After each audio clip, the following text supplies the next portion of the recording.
Hello, guys. Hello, hello. Welcome to another installation of Ask Me Anything. This is the part of Sound School where we answer your questions. And today we have a really good question, so I brought Alexia in for some backup. So, Alexia, do you want to read the question for today? Who's it from? What are they talking about? Okay, this one is from Douglas. Hey, Hi, Douglas. Douglas. I thought this question was one of the best ones. There's no such thing as a bad question. No. Let's hear it. But this one will help a lot of people because I'm pretty sure that a lot of people who are listening to us right now think the same. So, Okay. he says, I'm a very introvert person. For me, even speaking Portuguese with people that I do not know well is a challenge. I usually get nervous and anxious about it. Speaking in English would be even harder. How can I improve my speaking skills being introvert? Is it possible? Yes, it is. But yeah, I can understand why it's so hard. Yeah, that's a great question. So just two things to start, Douglas. First, yes, it's absolutely possible. And I can say that from experience because I am extremely, extremely introverted. I'm naturally very shy. I am as well. Yeah, I think I am more than you. It depends on the situation. For sure. But yes, it's possible. Secondly, I would say, just a quick correction, you want to say I'm an extremely introverted person. So you could say I'm an introvert, but if you were going to include the word person, then you are making introvert into an adjective and you would say introverted. Okay. I Yeah. didn't know that as well. Thank you. Yeah, you're welcome. That's my job. So do you want me to start? Yeah, go ahead. Okay, so essentially what he's asking is he gets very shy and nervous talking to other people, even in Portuguese. So how is he going to accomplish this in English? Mm-hmm. Is that what you understood as well? Mm-hmm. Yeah, I think the first place I would start is, even Douglas mentioned this, that he's shy about people he doesn't know. So, for example, I'm very introverted in big groups or with people I don't know well. But if I'm in a small group with friends, I'm not that introverted. You know, I can talk, I can have conversations. So the situation is very, very important to me. So what you're saying here is that if Douglas starts with small group of people, Yeah. he would start to getting used to it, and with the English situation as well, and he would feel more confident. Yeah.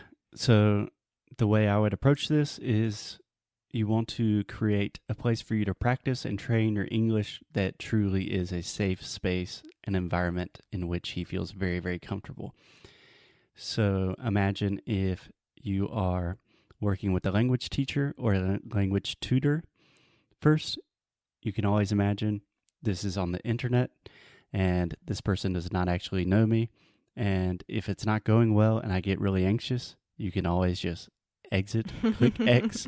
I've done that before. There's no problem at all. I've never done it. Yeah. That's if interesting. I have a language class and it's not going well, I have no shame in just, But you as a student. as a student, not as a teacher. Okay. No, I've never done that as a teacher, no. Secondly, it's good to remember that if you're working with a language teacher, you are paying that person and it's their job to help you feel comfortable and to help you improve your confidence. Yeah, that's true. So that should give you a little bit of peace of mind, but it's really important you want to transfer the situations where you are comfortable in Portuguese and do that in English. So if he's not comfortable with big groups, with a lot of strangers, then he should not start there with English. Maybe he would never get there in English. Or maybe if, for example, Douglas, I don't know you, and I'm gonna guess here, but let's imagine that you like games, that you like video games, for example. And you can always find a group of people who are into that as well. So you can start talking to this group of people on the internet, maybe, and then you can explore this in person one day. Right. Yeah. And I don't know, maybe this works because you know already that you all have something in common Common. Yeah. to talk about. So this is already a little bit more relaxing for you. Yeah.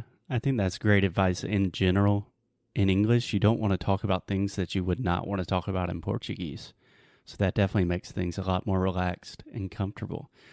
Another piece of advice I would give Douglas is a book that really, really helped me, especially when I was studying in business school in an environment where I was literally the only introvert with a lot of like type A extroverts, like conquer the world type people, and I was not comfortable. And I read a book by Susan Cain called The Power of Introverts, or The Power of Quiet. No, it's called Quiet, The Power of Introverts, I believe. I don't know. Susan Cain, will put the link in the show notes, but it really helped me understand what an introvert and an extrovert is. What are the differences between introversion and extroversion? And long story short, it really has to do a lot more with your energy levels. What situations do you derive energy from? What situations give you confidence and make you feel comfortable and accepted and relaxed? And that really helped me to think about my strengths in a different way, how I approach different social situations differently. And yeah, it has a lot to do with charisma as well. Yeah, I disagree. I don't. Because, for example, I think you are quite introverted, but in a lot of social situations, you can be very charismatic. Yes, but after this social situation, my charisma is really low. And this really, really gets my energy low as well. Exactly. So, yeah. Yeah, that's what I'm saying. So it's linked. It is linked. But I think just the capability of knowing what situations give you energy, what situations take away your energy and drain your energy, that's a really important skill to have, especially when you are speaking in a foreign language. Yes, but at the same time, if you stay comfortable at home and not trying any of this, it's not worth it. So you're doing sound school, for example. You are here with us studying and trying and getting better at English. And I think that the most important part is to get up and do it. Just start doing. Yeah. I'll add two last things. So we do talk about getting out of your comfort zone a lot. And I think that is good advice, but you should take it with caution. Because when we say get out of your comfort zone, that can have a negative effect if you go too far out of your comfort zone and you have a negative experience. So you can get out of your comfort zone with baby steps, just having first conversations, things like that.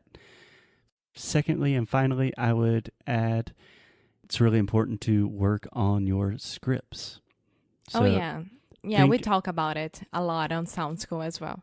Think about your story, think about the conversations that you will potentially have, and know those stories inside and out. Train them until you can just say them unconsciously and automatically. And then when you actually have those conversations in real life, you can always fall back on those stories that you have trained and practiced for a long time. Yeah.